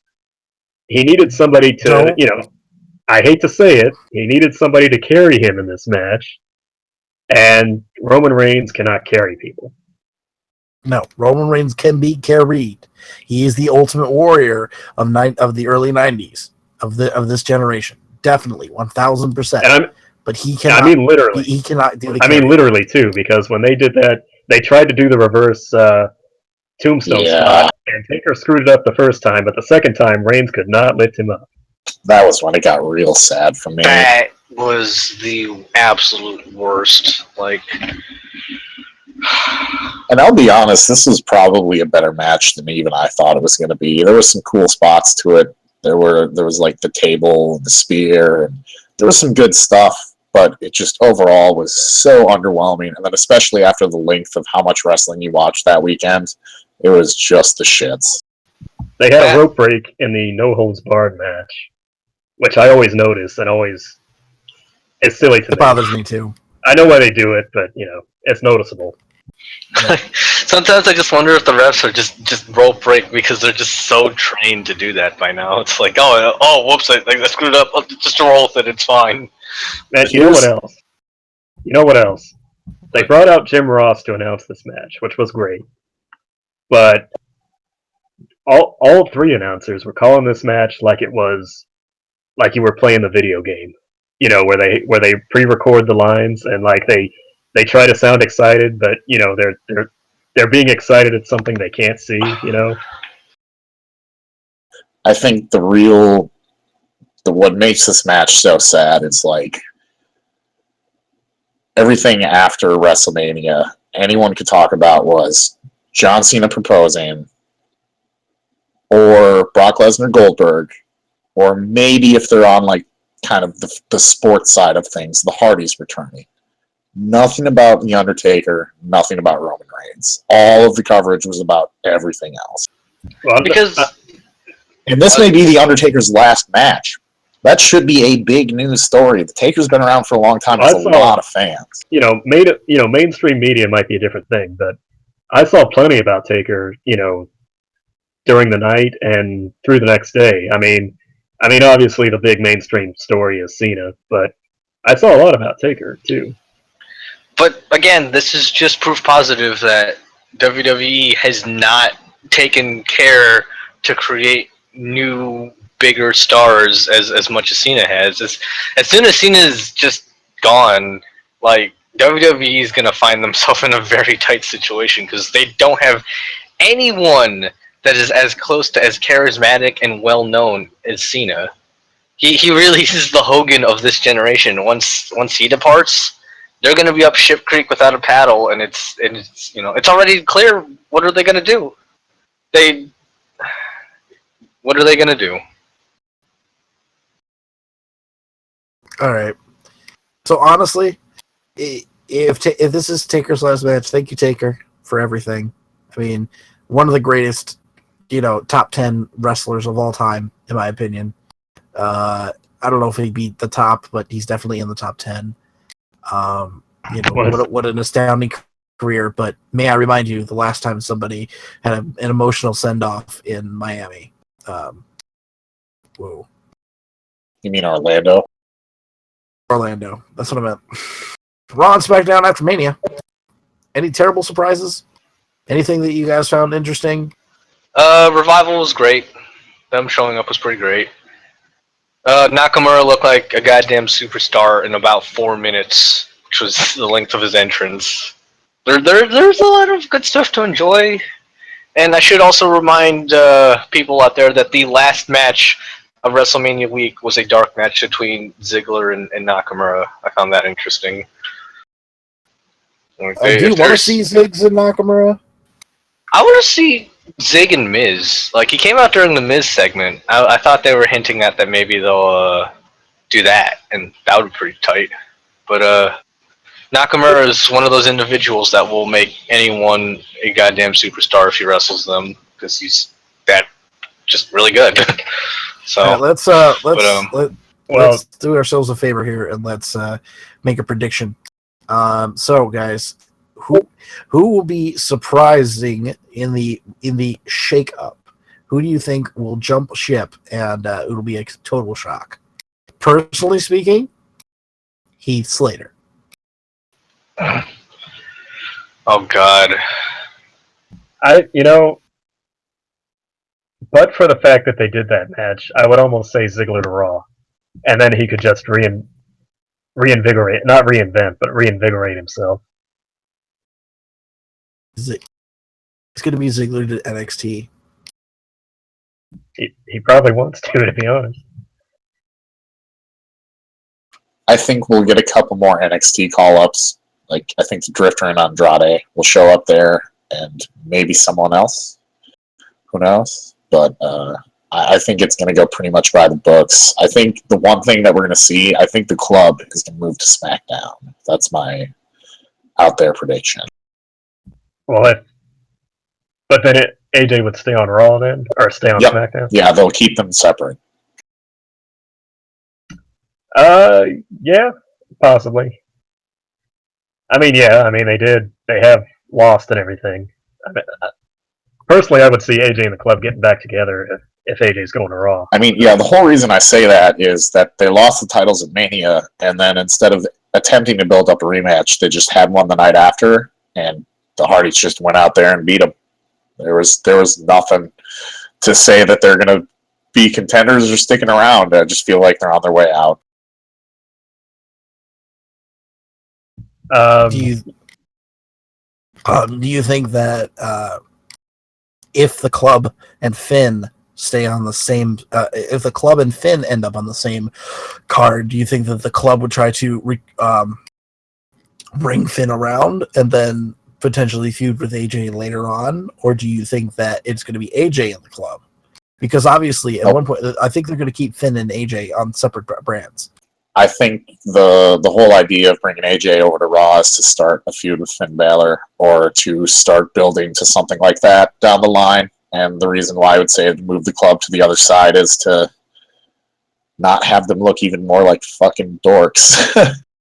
Well, keep in mind, I think a lot of this shake-up booking is going to be based on the idea that they have another 11 and a half months until the next WrestleMania, and they need to fill that time.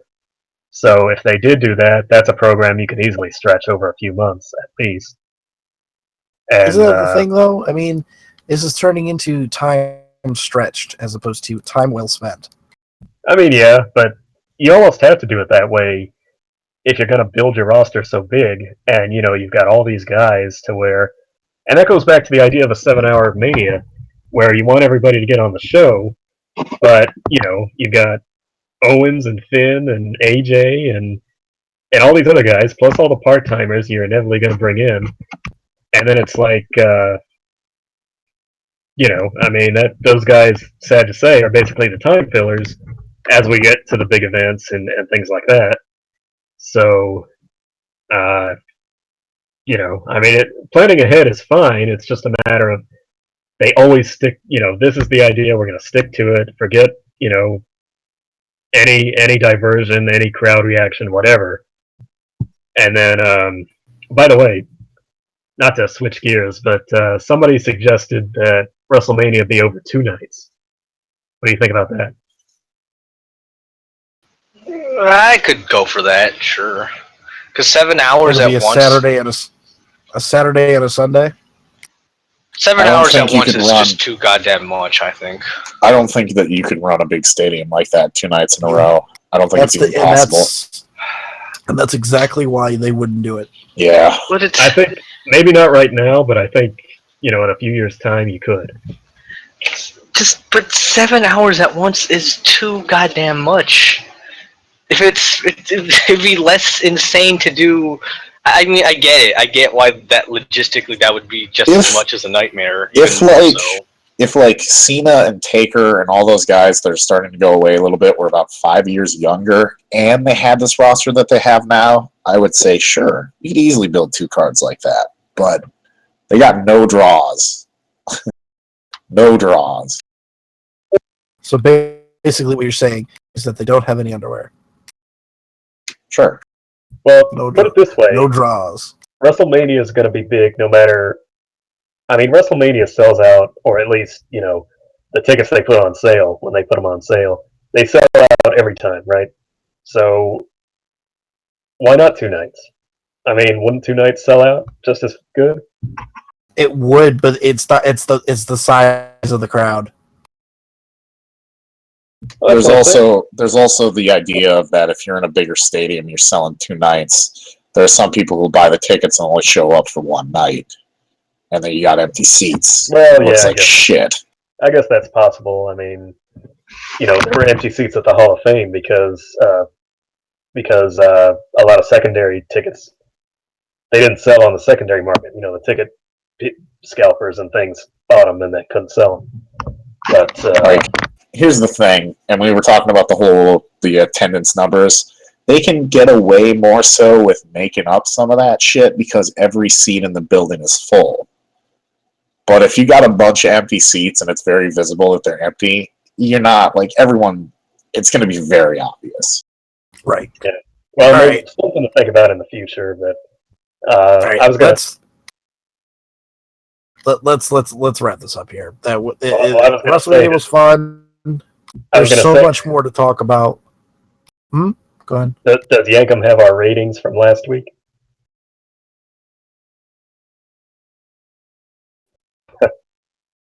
I think so. I think that's where you. No, the last week's are on here. So we're not going to worry about that. All right. I mean our WrestleMania ratings. What we remember when we started WrestleMania and said this is what we think the show is going to be. Right.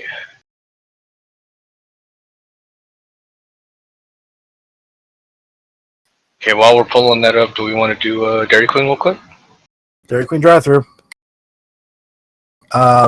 Let's do the birthdays here. Let's Dog do the birthdays. We'll get to the ratings here in a moment. Good God. Too many birthdays this time. Too many weird names. I'm going to fuck a lot of these up. That's just how it's going to go down. Happy birthday on the 2nd of this month to Jack Evans, Scorpio Sky, Sawyer Fulton, Jody Fleisch, Dax Daring, American Gigolo, Layla Blani, and Dan Stansauk, I think, on the 2nd. Happy birthdays on the 3rd to Aaron Rex, a.k.a. the former Damian Sandow, Lance Storm, Prince Akaton, Siachioko Boy, Skanda, Diakok, fuck this shit, Daikokubu Benkei, I want to say, Lord Humongous, Ron Starr, and Tiger Jeet Singh.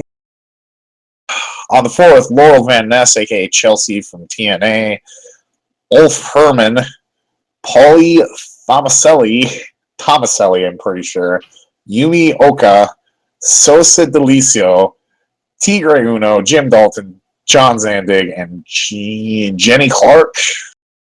On the 5th, Charlotte Volano, the 4th, Estrella de Fuego, Sika, Salman Hashimnikov, Diamond Dallas Page, and Chi? The fuck is Chi? Don't forget the emoticon. That's part of her name. I don't know what the fuck the emoticon is. How do I say that? / parentheses. No, absolutely not. The artist formerly known or currently known as Happy Extended Arms Chi. On the 6th, Flash Flanagan, Matt Vaughn, Fishman, Arisa Nakajima, Sashiko Kogenai, and a Peter Maivia. On the 5th, David Otunga, Rosie, Sanjay Dutt, Ludger Prolks, Carl Van Schatz, Steve DeSalvo, Darren Drozdoff, and then a few days from now on the 8th, TJ Marconi, Zachary Shane, Ryuji Ito, there we go, Ken Oka, Kiko Aono, and Silver Cat. Fuck all those names, those are the birthdays. I don't Are we good with the ratings? Dude. Are we good with the ratings? Keiko Aono. Happy birthday a few days from now, whoever you are. Yep.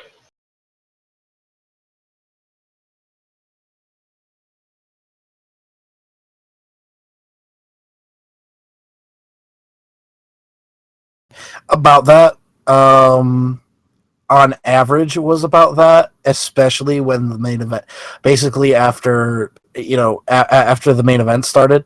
I really think that dragged down the show, and it was the fact that it was so long. I was ready to tap out about that point, and yeah, 2.75 was definitely right there.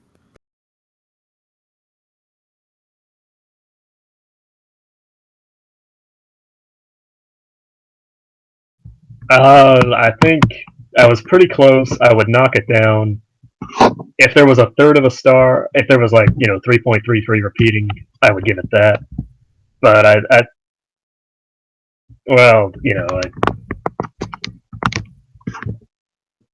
because I'm gonna I'm gonna give it a respectable 3.5. I think you take the bad with the good.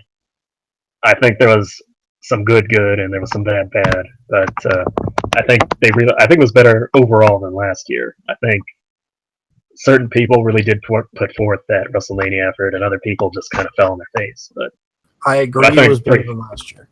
I think 3.5 is fair.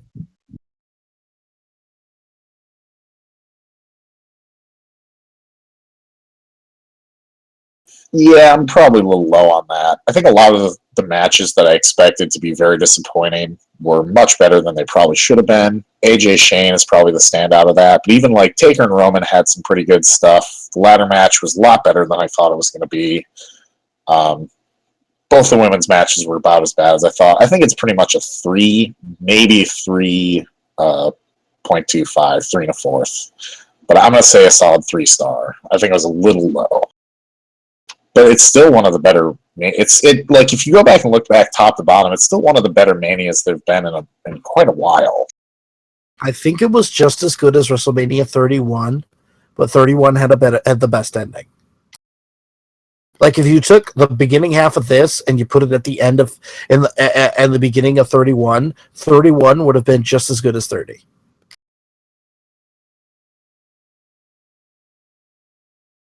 That's just me. Move on.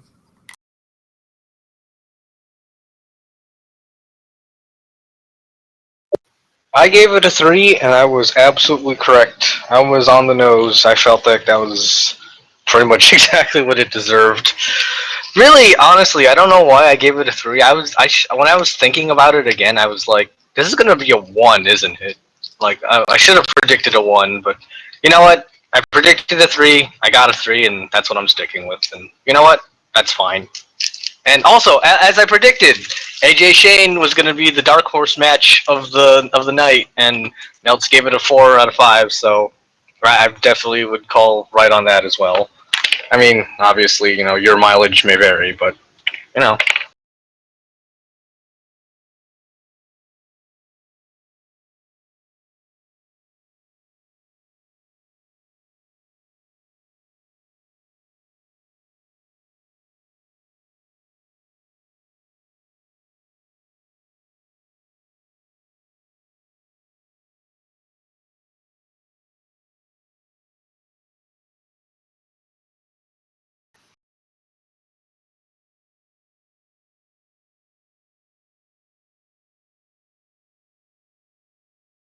The second biggest one. Yes, that's acceptable.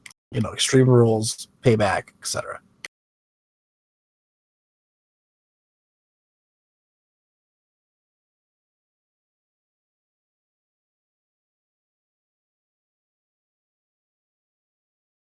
Well, Vassar, if you're still here, let's do some proper ratings. Okay, and this week in the ratings, starting off as usual is TNA Impact with 297,000 viewers, down from 305,000 the week previous. On to Raw with 3.767 million, up from the 3.292 million the week previous. And finally, SmackDown with 2.885 million, up from the 2.698 the week previous. And that is it for the ratings. Expect that 2.885 million to be the Raw number for the first night of NFL football. I'm calling it right now. Yes. And now it is time for This Week in Wrestling with Omega BR.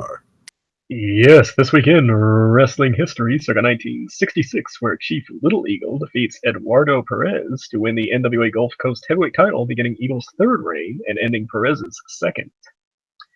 Jump to 1991, where the British Bulldogs defeat Kenta Kobashi and Tsuyoshi Kikuchi, subbing for the injured Johnny Ace to win the AJPW All Asia Tag Team titles in Osaka, Japan. And in 2005, Chris Hero defeats Mike Quackenbush in Dunbar, West Virginia, to become the first IWA East Coast Heavyweight Champion. And that was this weekend of wrestling history. Happy trails. Happy trails this week to Aaron Rex, a.k.a. Damian Sandow, who has left TNA. Happy trails to Simon Gotch, who was granted a mutually agreed upon release from the WWE. Yay! Everybody celebrate. I like And the happy. Von Villains act. Do you like Gotch? Oh Jesus! English was the good one. Gotch was. English was the good one. I'm sad to see the VODs go. I'm sad to see Aiden English lose his VOD partner. Yes. He's I hope going that back English can get a push now. Yes. And then happy trails, because John Cena proposed to keep out at WrestleMania. What an idiot! Sign a prenup, dude.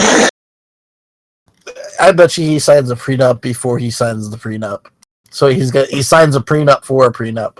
I'm sure he's smart enough to have learned his lesson from the first one. And then puts on 2 condoms. Dude, he may have, like I said before, I said in a tweet, he may have tied Flair's world title record, but he's still 3 ex-wives away from really matching Flair. True. All right, so let's do this. What we should watch this week in wrestling, and I'm gonna whip through this. And if I call on you, you gotta have something ready. Save us, dog. What should we watch this week in wrestling? Oh my god, so many fucking matches. Quick. Oh man, let's just go with the obvious choice of the Ring of Honor World Tag Team Title ladder match between the Young Bucks and the Hardys, which was Jacob DDS, which we watched this week in wrestling.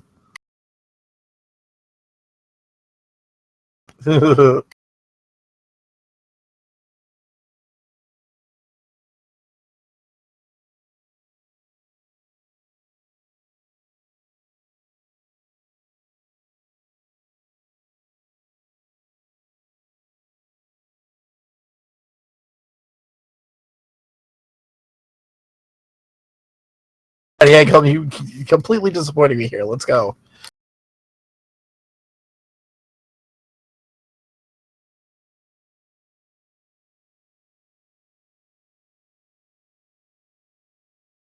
Dear Jesus Christ, why? WFC Masters, what should we watch this week in wrestling? Don't watch wrestling. You've watched enough. Take a break. Go outside. Get some exercise. Play some video games. Just do anything else not wrestling related. You've watched so much. That's a good call. Let's see here. Vassar, what should we watch this week in wrestling? The Dean Ambrose Baron Corbin match from SmackDown, because it was better than their WrestleMania match. Omega BR, what should we watch this week in wrestling? watch Goldberg coming out post Raw. They showed this on the network, and I think it's on the network. I think it's part of Raw Talk. And Goldberg comes out and he shuts the fans down. He gives a very genuine speech. He prevents them from chanting anything weird, and he won them over. It was probably his best promo of this run. He spoke from the heart, saying, this is, I didn't think I could come back, and all this and that. He brought his kid into the ring. His kid was hilarious, by the way. The kid falls over the barricade. He falls right on his butt. Goldberg says, "See, he's already taken bumps. More than I have. Until last night, more than I ever had." And and the funniest thing, the kid, Goldberg puts the kid on the top rope, and what does the kid do? He dabs. The best part of that is his face of just pure horror as he's mid-dab. If you see the freeze frames of it, it's hilarious. But it really was a great speech. I mean, it was like I said, probably his best promo this whole past run. So, Jesus, guys! All right, I can't believe we're not mentioning this. Marty Jannetty did a Canadian Destroyer in a match this weekend on a card in a main event of all places. No, they were the semi-main. Okay, fine, it was a semi-main, but still, Canadian Destroyer. Like what? You should watch those last two matches because the other match is Matt Riddle versus Dan Severn, and Dan Severn just beats the ever-living fuck out of Matt Riddle. It's great. Yep. All right. That was from Joey Janela's Spring Break, by the way. Go check out that and show it in its entirety. Another show you probably should check out would be Kaiju Big Battle, the Rev Pro show, the ROH show, and other independent wrestling that you missed this weekend, because that's 1,000% important. Because if you didn't watch independent wrestling and you don't and you're watching WWE, you're just watching WWE, you have such a narrow view a narrow view of what wrestling is right now. And let me tell you something: the independents are just as fun as they were 5 years ago, and that was when everybody in NXT was on there. So go figure, right? All right, everybody. Thank you all for listening. We really appreciate it. This has been 252 episodes of this shit. My name is Gunnar, and I want you all to do me a favor. And can you feel the bang? Nope. I can't either. Apparently not. I must have been hit with a flatliner. Good night, everybody. A good night, Downers Grove.